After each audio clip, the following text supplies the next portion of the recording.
Baik, shalom teman-teman semua yang diberkati oleh Tuhan kita Yesus Kristus. Pada kesempatan kali ini saya akan menyampaikan suatu materi penjelasan tentang bagaimana sikap gereja terhadap demokrasi dan hak asasi manusia di Indonesia.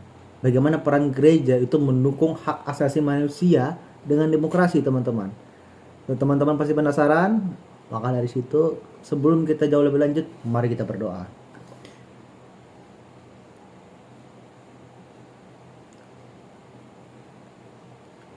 Amin.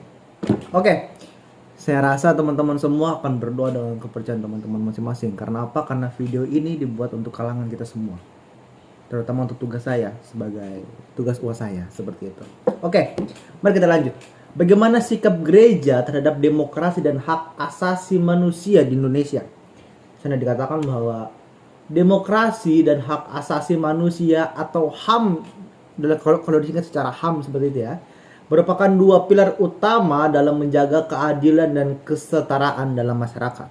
Dikatakan apa? Bahwa demokrasi dan hak asasi manusia itu penting bagi masyarakat. Karena apa? Karena untuk menjaga keadilan dan kesetaraan. Jika demokrasi dan HAM ini hanya berpihak pada orang-orang tertentu, maka kesetaraan dan keadilan itu pasti akan terjadi, teman-teman. Selanjutnya, gereja sebagai institusi agama memiliki peran penting dalam membentuk pandangan dan sikap jemaat terhadap kedua nilai ini.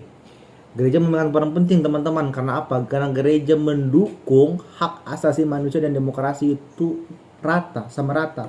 Tidak membedakan satu dengan yang lain. Tidak hanya untuk A, B, dan C. Tidak, teman-teman. Semuanya sama rata. Dan bagaimana gereja mengatur jemaatnya supaya mereka ini paham tentang apa yang akan mereka sampaikan nanti, tentang apa yang akan mereka lakukan nanti, sehingga apa, hak dan demokrasi ini itu kita rasakan bersama. Seperti itu. Melalui ajarannya, gereja tidak hanya menekankan pentingnya partisipasi aktif dalam kehidupan sosial dan politik, tetapi juga penghormatan terhadap martabat setiap individu. Presentasi ini akan membahas sikap gereja terhadap demokrasi dan HAM di Indonesia. Jadi bagaimana kita akan melihat pandangan gereja tentang HAM dan demokrasi.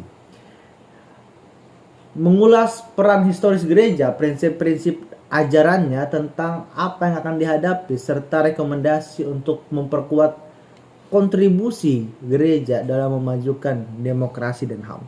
Jadi kita akan kita akan melihat bagaimana peran gereja, bagaimana gereja memandang demokrasi dan hak asasi manusia tersebut. Selanjutnya, oke, yang pertama, sikap gereja terhadap demokrasi dan hak asasi manusia di Indonesia. Demokrasi dan hak asasi manusia atau HAM itu sendiri adalah pilar penting dalam kehidupan bermasyarakat dan bernegara. Kenapa dikatakan penting? Karena antara demokrasi dan HAM ini saling berkaitan, teman-teman. Jika kita mengatakan saya butuh demokrasi tanpa hak asasi, tidak bisa. Itu begitu juga kebaliknya. Ketika kita mengatakan bahwa kita hanya perlu hak saya sebagai warga negara tanpa memperdulikan demokrasinya, itu juga tidak mungkin, teman-teman. Karena apa? Karena dua hal ini adalah dua hal yang sama. Ketika kita mau merasakan demokrasi di satu negara, kita juga harus mempunyai hak yang bebas. Karena apa? Karena demokrasi itu adalah ketika kita itu bebas berpendapat, ketika kita itu bebas berekspresi. Tapi ada batasannya juga. Karena apa? Karena tidak semua kebebasan yang bisa diberikan kepada kita itu bisa kita kondangkan sebaik mungkin. Selanjutnya, peran gereja, institusi agama yang membentuk pandangan dan sikap jemaat terhadap demokrasi dan HAM. Jadi teman-teman, gereja pada kesempatan kali ini itu harus memberikan pemahaman kepada jemaatnya bagaimana sikap mereka nantinya tentang demokrasi dan HAM. Saya rasa ada banyak sekali firman-firman Tuhan di Alkitab yang mengatakan bagaimana HAM atau hak asasi manusia itu dapat diperlakukan kepada semua orang. Bagaimana kebebasan berpendapat seperti demokrasi itu juga ada dan sama rata untuk semua orang. Tidak dibedakan. Saya rasa gereja juga perlu melakukan pemahaman tersebut. Karena apa? Karena di luar gereja, masyarakat atau jemaat itu akan menjadi masyarakat pada umumnya. Dan pada saat kesempatan itulah bagus harusnya bagi gereja untuk bisa menyampaikan bagaimana mereka menjadi seorang yang bermartabat seperti itu. Selanjutnya, signifikansi. Gereja sebagai suatu moral yang mendukung keadilan dan kesetaraan. Gereja mendukung keadilan dan kesetaraan. Gereja tidak bisa membedakan, teman-teman. Gereja bukan tidak bisa. Gereja tidak boleh membedakan antara A, B, dan C. Begitu juga dengan keadilan. Keadilan pun harus sama rata. Tidak boleh hanya untuk A, B, dan C dengan alasan apapun itu. Selanjutnya, teman-teman. Konteks historis dan ajaran gereja tentang demokrasi. Sejarah perjuangan demokrasi. Di sini kita bisa belajar banyak, teman-teman, tentang demokrasi dan HAM di Indonesia melalui era kolonial dalam penjajahan Belanda, Orde Lama dalam kepemimpinan Soekarno, Orde Baru dalam kepemimpinan Soeharto, dan hingga reformasi yang pernah kita pelajari di bangku sekolah dasar ataupun SMP dan SMA. Lalu bagaimana dengan gereja? Dikatakan di sana gereja sering menjadi tempat perlindungan bagi aktivis dan korban pelanggaran HAM. Jadi gereja ini pada saat itu, teman-teman, tidak hanya sebagai menjadi suatu rumah ibadah. Karena dikatakan apa? Karena di sana dikatakan bahwa gereja sering menjadi tempat perlindungan bagi aktivis dan korban pelanggaran HAM. Dukungan gereja terhadap perubahan politik yang lebih demokratis, terutama dalam gerakan reformasi 1998, teman-teman. Lalu bagaimana dengan ajaran gereja tentang demokrasi? Prinsip kesetaraan. Semua umat di mata Tuhan itu setara. Tidak ada yang lebih, tidak ada yang up, tidak ada yang down, tidak ada yang pintar, tidak ada yang bodoh. Semuanya setara. Hanya saja yang membedakannya adalah bagaimana kita menyikapinya nantinya. Bagaimana kita ketika kita diberikan kebebasan dalam berpendapat, dalam menggunakan hak kita sebagai HAM maksudnya. Bagaimana demokrasi yang diberikan negara kepada kita itu digunakan dengan baik seperti itu. Partisipasi aktif, kehidupan sosial dan politik sebagai bentuk tanggung jawab dan moral, teman-teman, dikatakan di sana. Selanjutnya, sikap gereja terhadap hak asasi manusia dan tantangannya. Sikap gereja bagaimana? Sikap gereja terhadap hak asasi manusia, di sana martabat manusia.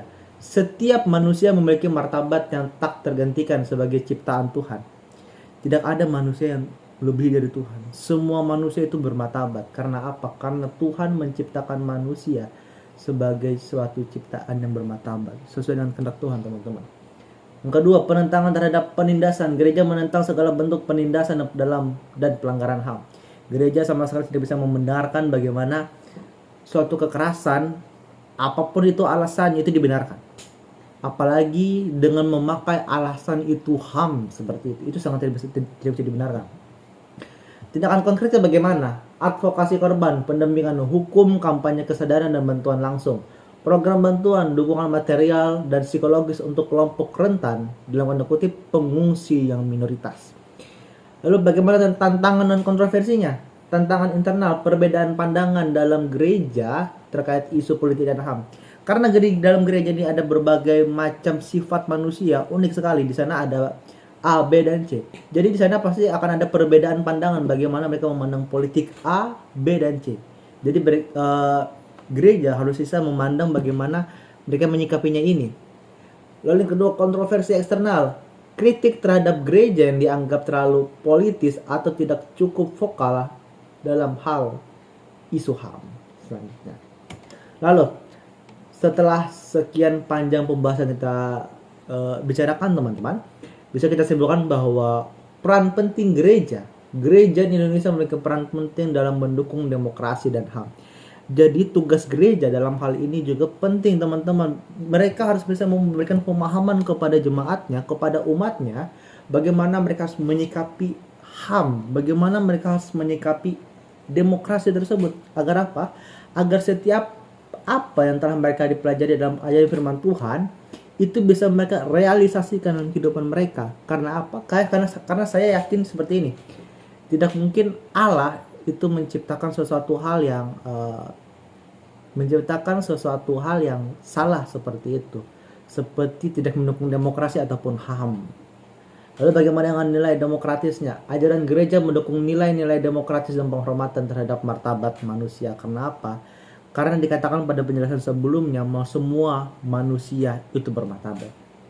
Rekomendasi, Pendidikan politik dan HAM, peningkatan pendidikan di kalangan jemaat untuk memahami pentingnya demokrasi dan HAM. Ini yang saya katakan tadi. Kolaborasi kerjasama dengan LSM, komunitas lokal, dan lain sebagainya. Selanjutnya ada program partisipasi, mengembangkan program-program gereja yang mendorong partisipasi aktif dalam proses demokrasi. Oke teman-teman, sudah sekian panjang pembahasan yang sudah kita lakukan, dapat saya simpulkan seperti ini. Gereja itu memiliki peran penting dalam hak asasi manusia ataupun demokrasi. Dua hal ini tidak bisa dibedakan. Karena apa? Karena dua hal ini akan saling berkaitan. Di dalam demokrasi itu ada HAM. Dalam kebebasan juga ada kebebasan berpendapat, itulah hak asasi manusia. Saya rasa di sini peran gereja sangat penting. Bagaimana gereja memberikan pemahaman yang baik kepada setiap jemaat atau umatnya. Karena apa? Karena dari situlah nantinya output dari seorang jemaat atau umat di gereja tersebut itu bisa memberikan dampak negatif bagi lingkungannya, bagi lingkungan kerjanya, mahasiswa mungkin atau dosen, para pekerja dan lain sebagainya. Itu menjadi tugas penting bagi gereja untuk bisa menciptakan umat yang kreatif dan inovatif. Jadi sekian penjelasan dari saya. Saya harap teman-teman semua bisa mendengarkan dengan baik dan bisa mengerti apa yang saya sampaikan. Sekian dari saya, Tuhan Yesus memberkati. Shalom, Tuhan Yesus memberkati. Salve.